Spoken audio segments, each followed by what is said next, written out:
এখন 7টার সময় 65 কিলোমিটার দূরের রামপুর থেকে কমলনগর থেকে রামগঞ্জ থেকে ওই রায়পুরের উত্তর ভারত থেকে যখন আপনারা এসেছেন সেদিন তো শৃঙ্খল ছিলেন 1.5 ঘন্টায় 1.5টার সময় মিটিং শুরু করেছি 5:30টা শেষ হয়েছে। আজকে লক্ষ্মীপুরের মানুষ আপনারা যদি এত হাজার হাজার মানুষ থাকে তোরা যদি শৃঙ্খলা না থাকে সৌন্দর্য না থাকে আমি মনে করি নতুন বাংলাদেশে আমাদের যে পরাজয় সে পরাজয় কিন্তু আমরাই নিয়ে আসবো।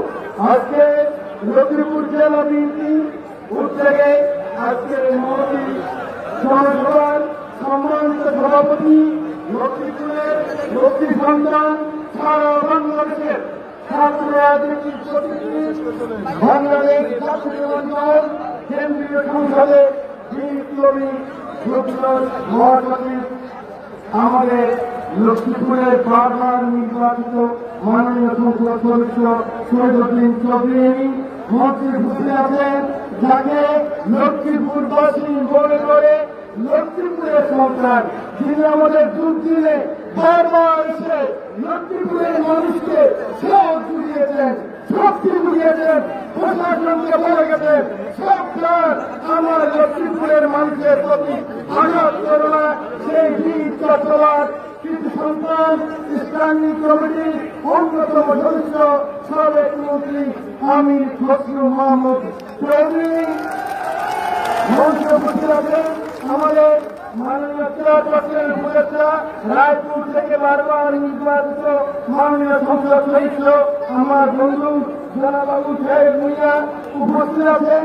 গত 17 বছর বারবার লক্ষ্মীপুরে এসে এই লক্ষ্মীপুরের সংগঠনকে যিনি অনেক ভালো বিপত্তি উপেক্ষা করে আপনাদের পাশে এসেছেন বিভাগের সংগঠনের সম্পাদক জনাব মাহমুদুর রহমান শামীম উপস্থিত আছেন। লক্ষ্মীপুরের আরেক সন্তান এক সময় ঢাকা কলেজের অন্যতম ব্যক্তি আমাদের সকলের প্রিয় মুক্তিযোদ্ধার সন্তান জনাব হারুনুর রশিদ মন্ত্রী উপস্থিত আছেন।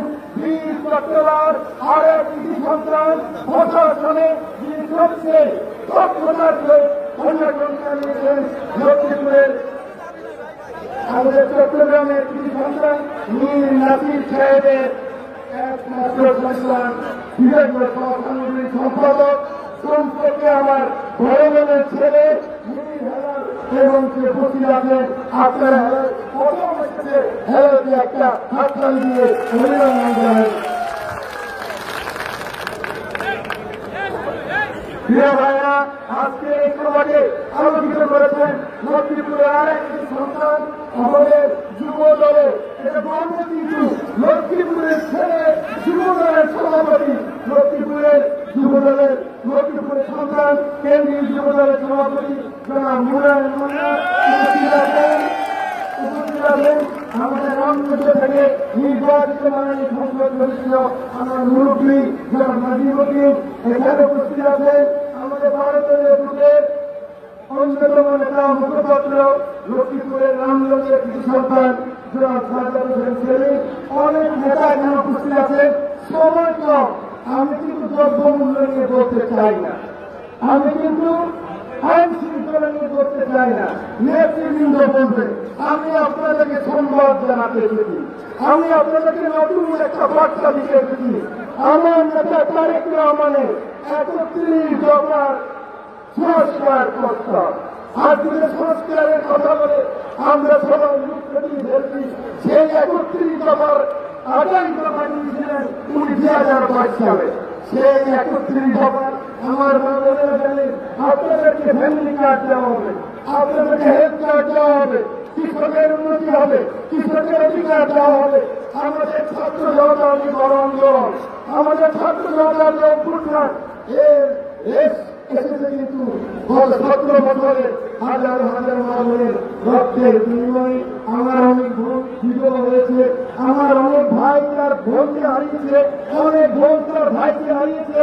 আপনাদের মনে আছে প্রথম আমলে এই সরকারের বিরুদ্ধে নিয়োগ হয়েছিল আবুল কাসেম সহ 4 জন, এই লক্ষ্মীপুরে আপনাদের মনে আছে। আপনাদের মনে আছে আমাদের জুয়েলের মেয়ে কিন্তু এখন অনেক বড় হয়ে গেছে। এই লক্ষ্মীপুরের সন্তান জুয়েলের মেয়ে কিন্তু তার বাবাকে মুমিন আর ফিরে পাবে না।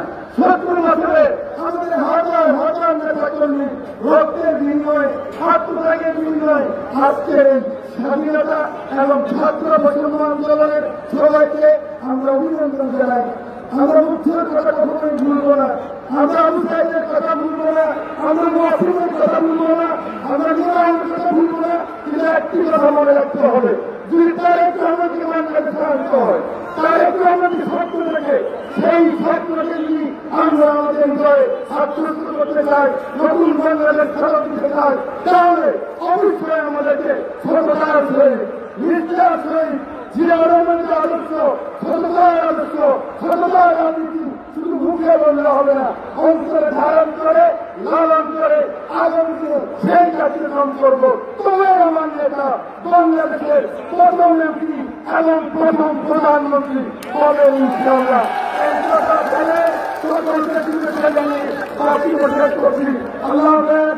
বাংলাদেশ জিন্দাবাদ, বাংলাদেশ জাতীয়তাবাদী জিন্দাবাদ, বেগম খালেদা জিন্দাবাদ, নেতা তারেক রহমান জিন্দাবাদ, শহীদ প্রেসিডেন্ট জিয়া রহমান অমর।